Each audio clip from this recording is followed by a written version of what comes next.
ও বাবা রে, ভাবছেন তো ভিডিও শুরুতেই এভাবে বাবা বলে কেন ডেকে উঠল?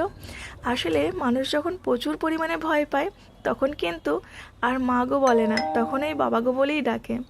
কষ্ট পেলে মায়ের কথা মনে পড়ে, আর ভয় পেলেই কিন্তু মানুষ বেশিরভাগ বাবাকেই ডেকে ওঠে। আমি তো এটাই করি। তো কেন এই বাবা গো বলে ডেকে উঠলাম ভিডিওর শুরুতে, তা চলো ভিডিওর মধ্যেই তোমাদের বলবো। তার আগে বলি, আমি কিয়া চলে এসেছি আবার নতুন একটা ভিডিও নিয়ে তোমাদের সামনে। তো কেমন আছো সবাই? আমি তো তোমাদের ভালোবাসাতে ভীষণ ভালো আছি। আজকে সন্ধ্যার সময় বাজারে গিয়েছিলাম, আর বাজারে গিয়ে এই মাটি আলুটা কিনে এনেছি। আর এই মাটি আলুর সঙ্গে কাতলা মাছ খুব ভালো লাগে, তাই কাতলা মাছও নিয়েছি, সাথে সবুজ বেগুন। এই বেগুনটা এখানে খুব কম পাওয়া যায়। আর এই বেগুনটা যে আগে দেখালাম না মাছের তেল, সেটা দিয়ে রান্না করব। আর জানেন, এই দিল্লিতে আসার পর না এই প্রথম মাছের তেল আমাদের বাড়িতে রান্না হবে।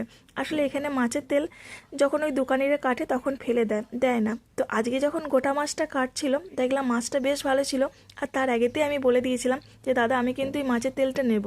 আর জানো তো বন্ধুরা, যখনই বলেছি যে ওই মাছের তেলটা আমি নেব, তখনই আমার মুখের দিকে তাকিয়ে দেখছে, ভাবছে এগুলোও কি এরা খায় নাকি। আসলে ওরা কি আর জানবে বলো মাছের তেলের কি স্বাদ? বাঙালিরাই জানে মাছের তেলটা ঠিক কতটা সুন্দর হয় আর কিভাবে রান্না করতে হয়। আজকের এই মাটি আলুটা আমি ওই কাতলা মাছ দিয়ে একদম পাতলা ঝোল রান্না করব। আর এখানে কিন্তু আমি বেশি কিছু মশলা ব্যবহার করব না। তো মাছগুলোতে ভেজে নিয়েছি, আর মাছ ভাজার পর যে তেলটা বেঁচেছিল ওর মধ্যেই মাটি আলুগুলো ভেজে নিলাম। আর তারপর কটা কাঁচা লঙ্কা দিয়েছি, আর সামান্য একটু আদা বাটা দিয়ে ভালো করে নাড়াচাড়া করে একটু টমেটো দিয়ে ভালো করে কষিয়ে নিলাম।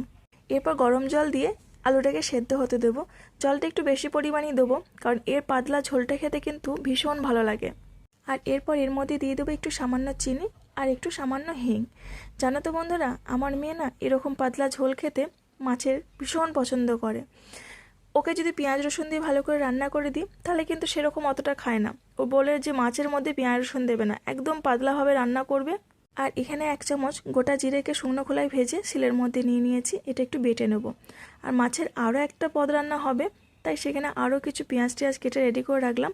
তবে আমার মেয়ে ওই পেঁয়াজ দেওয়া মাছটা খাবে নাকি আমি জানি না, কারণ ও একদমই খেতে চায় না মাছের মধ্যে পেঁয়াজ দিলে। আর এই পাতলা ঝোলগুলোর মধ্যে কিন্তু এইভাবে একটু করে ছোঁক লাগিয়ে দিলে কিন্তু তার স্বাদ আরও বেড়ে যায়। তো ছোঁক লাগানোর জন্য এখানে আমি দেবো একটু কালো জিরে, আর দেবো গোটা জিরে খুবই সামান্য, আর একটা শুকনো লঙ্কা। কড়াইয়ের মধ্যে যখনই এই কালো জিরে আর ওই গোটা জিরে শুকনো লঙ্কা দিয়েছি, আর এখন যে সেন্টটা বেরোচ্ছে, এই সেন্টটাতে আমার ছোটোবেলাকার মায়ের হাতের রান্নার কথা মনে পড়ে গেল। মা যখনই এমন করে রান্না করতো, মনে হতো আজকে বাড়িতে খুব ভালো রান্না হয়েছে। ব্যাস, আমারও ঝোল হয়ে গেল। আর এর মধ্যে যে জিরেটা ভেজে রেখেছিলাম সেটা গুঁড়িয়ে দিয়ে দিলাম, এতে এর স্বাদ আরও দ্বিগুণ হয়ে গেল। তো চলো এর পরের রান্নায় আবার যাওয়া যাক।